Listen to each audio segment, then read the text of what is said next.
신약성경 로마서 1장 17절 말씀 우리 한 목소리로 함께 봉독하겠습니다.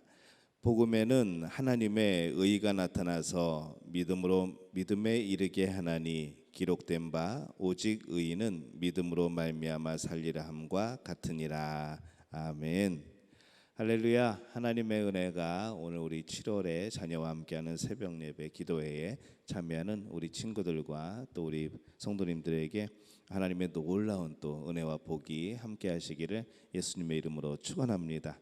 오늘 7월 자녀와 함께하는 새벽 기도회인데 오늘 저기 본당 안에 우리 예배실 안에 새가 한 마리 날아다니고 있습니다.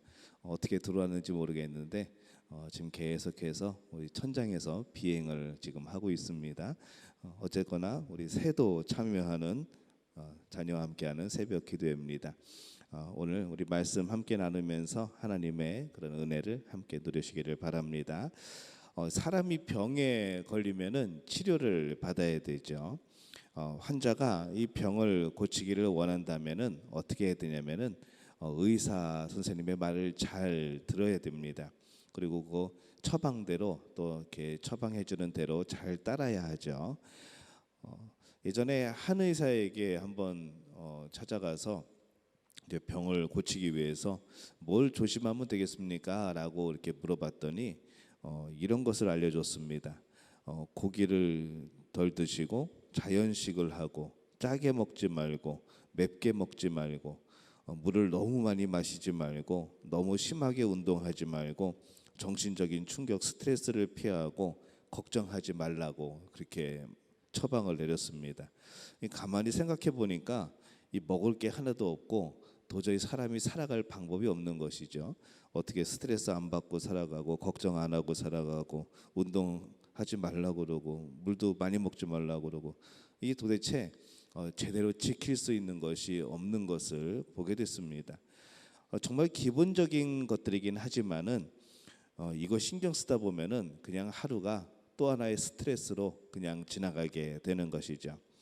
처방이 복잡하면은 환자가 고생을 합니다. 그래도 병을 고치기 위해서 가급적이면 우리는 의사들이 처방해 주는 대로 또 조언을 해주는 대로 그렇게 따를 필요가 있는 것이죠. 하나님께서 우리 인간들을 진단을 하셨습니다. 결과가 어떻게 나왔을까요? 로마서 3장 10절에 보면은 기록된 바 의인은 없나니 하나도 없으며 이렇게 진단을 하셨습니다. 또 로마서 3장 23절에 보면은 모든 사람이 죄를 범하였음에 하나님의 영광에 이르지 못하더니라고 진단을 하셨습니다. 이 하나님이 우리에게 구원받는 길에 대한 그런 처방을 7가지로 말했다면은 아무도 구원받지 못했을 겁니다. 아까 그 한 의사처럼 뭐뭐 하지 말아야 되고요, 뭐 드시면 안 되고요, 어떻게 하시면 안 되고요 하면서 이거를 지켜야 구원받을 수 있다고 한다면은 세상 사람들이 어떻게 하나님을 따르고 어떻게 하나님을 순종하여서 구원을 받을 수가 있겠습니까? 근데 이 구약 시대 사람들은 이 구원에 대하여서 굉장히 복잡한 것으로 생각을 했던 것이죠. 뭔가를 해야 되는데 정말 그것이 얼마나 복잡했는지 모릅니다. 계명을 지키고 안식일에는 일을 하지 말고 길을 많이 걷지도 말고 또 안식일에는 꼭 쉬어야지 구원을 받는다라는 식으로 생각을 했던 것이죠. 또 음식을 먹을 때도 어떤 거는 먹으면 된다, 어떤 거는 먹으면 안 된다, 어떤 음식에는 손을 대서도 안 된다, 음식을 먹기 전에는 손을 꼭 씻어야 된다, 1년에 한 번씩 남자들은 성제를 다녀와야 된다, 뭐 이런 조건들. 이 구약시대 사람들이 가지고 있던 그런 삶의 규칙들이었습니다. 그리고 이것을 꼭 지켜야 되는 것으로 생각을 하는 것이죠. 근데 이 가운데에는 하나님이 주신 명령도 있었고 그리고 사람들이 하나님 말씀에 비추어서 이거는 해야 되겠구나 해서 사람들이 만들어낸 그런 규칙도 있었던 것이죠. 이 하나님이 우리에게 구원을 명령하시면서 이러한 복잡한 것들을 다 지키라고 하셨다고 한다면, 그래서 무엇인가 하나라도 지키지 못하면은 그것은 죄를 지은 거야라고 그렇게 말씀하시고 그렇게 죄의 삭은 사망이니까 그럼 너는 영원한 죽음에 있어야 돼라고 말을 하셨다면은 과연 누가 구원을 받을 수 있었겠는가 그런 생각을 해보는 것이죠. 이 구원을 위한 하나님의 단 하나의 처방이 있습니다. 이것만 지키면 됩니다 라고 말씀하시는 하나님의 음성이 있었는데 그것이 무엇인가 하면은 오직 믿음입니다. 한번 따라해 볼까요? 오직 믿음. 예. 하나님이 우리에게 구원을 주시기 위해서 처방 내리신 하나의 조건은 오직 믿음입니다. 믿기만 하면 구원받는 것이죠. 누굴 믿어야 구원받을까요? 예수님을 믿는 것이죠. 예수님을 믿으면 구원을 받는다는 겁니다. 뭘 지켜야 되고 뭘 해야 되고 뭘 어기면 안 되고 뭘 만지면 부정하고 이런 것이 아니라 오직 믿음. 예수님만 믿으면 우리는 구원받을 수 있다는 그 처방을 하나님이 내려주신 겁니다. 성경을 아무리 찾아봐도 다른 조건이 나오지 않습니다. 믿기만 하면 구원을 받는 것이죠. 예수님을 믿기만 하면 구원받는 겁니다. 이게 얼마나 감사한 일일까요? 믿기만 하면은 다른 조건이 다 해결이 됩니다. 죄도 용서받고 또 우리도 하나님의 자녀가 되고 천국의 백성이 되는 것이죠. 이것이 우리 기독교의 진리입니다. 여기에 다른 것을 보탤 것이 없는 것이죠. 저는 하나님께 감사한 것이 참 여러 가지가 있지만은 매일 감사하고 싶은 것은 이 구원받는 길을 너무나도 쉽게 하나님이 주셨다는 겁니다. 예수 그리스도를 믿으면 구원받습니다. 그런데 사람들이 너무 쉬우니까 오히려 안 받아들이는 것이죠. 우리는 가끔 가다가 물건이 너무 싸면은 이거 뭔가 가짜 아니야? 이거 뭔가 잘못된 물건 아니야? 라고 생각을 합니다. 근데 똑같은 물건을 비싸게 백화점에서 팔면은 와, 이거 명품이야, 이거 좋은 거야, 이거 정말로 확실한 물건이겠지 하고 믿는 것이죠. 우리는 가끔 가다가 너무 싸거나 너무 쉬우면은 그것을 잘 안 믿으려고 합니다. 무엇인가 속이려고 생각을 하는 것이죠. 인간이 참 얼마나 그런 존재인지 모릅니다. 어려우면 어렵다고, 쉬우면 쉽다고, 그래서 안 믿는다고 말을 하는 것이죠. 어떻게 예수님만 믿으면, 아무것도 없이 예수님만 믿으면 어떻게 구원을 받아? 라고 생각을 하는 것이죠. 하나님께서 우리에게 주신 이 간단한 구원의 길에 대해서 우리 모두가 감사할 수 있어야 합니다. 인간이 어떻게 구원을 받습니까? 사도행전 16장 31절에 보면은 이르되 주 예수를 믿으라 그리하면 너와 너의 집이 구원을 받으리라 이렇게 말씀을 합니다. 믿음으로 구원을 받는다고 했습니다. 근데 나만 구원을 받는 것이 아니라 거기에 뭔가 보너스가 붙죠. 나만 구원을 받는 것이 아니라 우리 집도, 우리 가정도, 우리 가문도 함께 구원을 받는다라고 말씀을 합니다. 구원의 조건은 단 한 가지입니다. 믿으라는 것이죠. 누굴 믿는 걸까요? 예수님을 믿으라는 겁니다. 로마서 1장 17절 오늘 말씀을 다시 한번 보면은 이렇습니다. 복음에는 하나님의 의가 나타나서 믿음으로 믿음에 이르게 하나니 기록된 바 오직 의는 믿음으로 말미암아 살리라 함과 같으니라 이렇게 말씀을 합니다. 복음에는 하나님의 의가 나타났다고 그랬죠. 이 말은 복음이라는 이것이 바로 우리가 바나나의 껍질을 벗기듯이 바나나의 껍질을 딱 벗겼더니 그 안에 그 맛있는 바나나 알맹이가 있는 겁니다. 이 복음이라는 껍질을 벗겼더니 그 안에 의라는 것이 있는 것이죠. 하나님의 의가 나타나는 겁니다. 그래서 믿으면 의롭게 된다는 것이죠.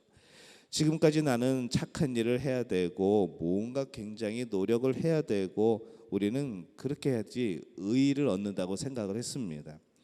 어떤 의미로는 태어날 때부터 좋은 일을 해야 되고 그렇게 생각을 했는데 이제는 그것이 아니라 예수님을 믿기만 하면 오직 믿음으로 우리는 의롭게 된다.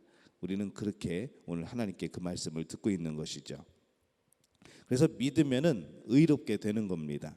그리고 믿고 의인된 사람은 처음부터 믿음으로 말미암아 살게 되는 것이죠. 예수님은 참 훌륭한 의사도 되십니다. 근데 이 정말 훌륭한 의사는 복잡하게 말하지 않습니다. 좀 서툰 의사가 복잡하게 말하죠. 영어나 수학 어떤 과목을 배우더라도 실력 있는 교사는 쉽게 가르칩니다. 철학을 가르치는 그런 대학 교수들도 어설픈 강사가 가르치면 철학이 그렇게 어려울 수가 없습니다. 하지만은 정말로 깊이 연구한 또 정말로 그것을 많이 통달한 사람들의 그런 철학에 대한 강의를 들으면은 그것이 얼마나 쉽게 느껴지는지 모릅니다.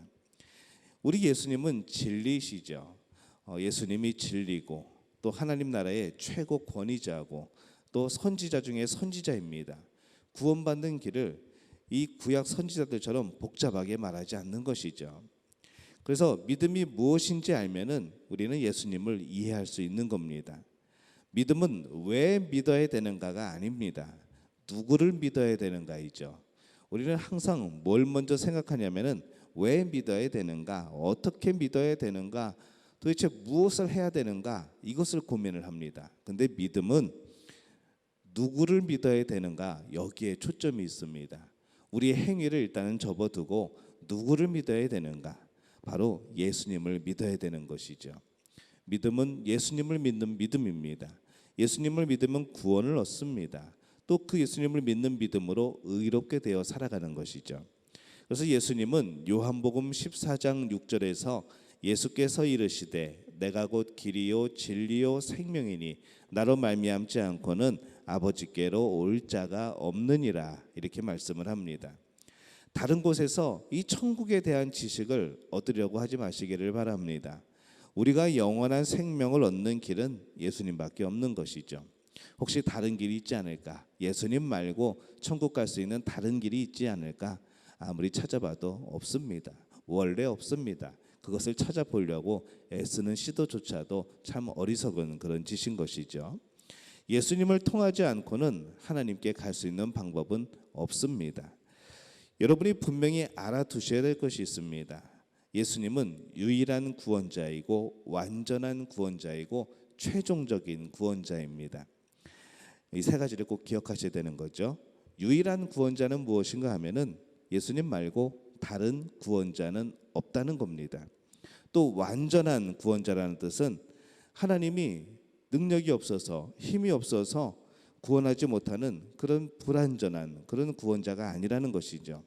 하나님이 구원하려 하시면 반드시 구원하시는 겁니다. 그래서 완전한 구원자입니다.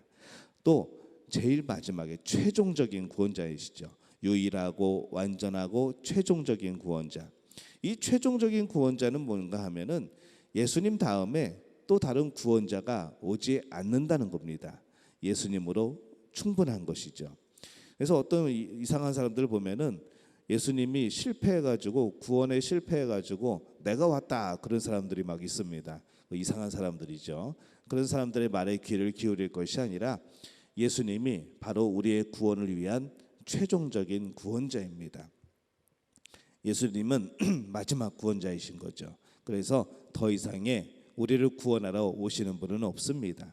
예수님이 다시 이 땅에 오실 때에는 그때는 이제 심판자로 오시게 되는 것이죠. 예수님을 믿고 영접하면 달라지는 것이 있습니다.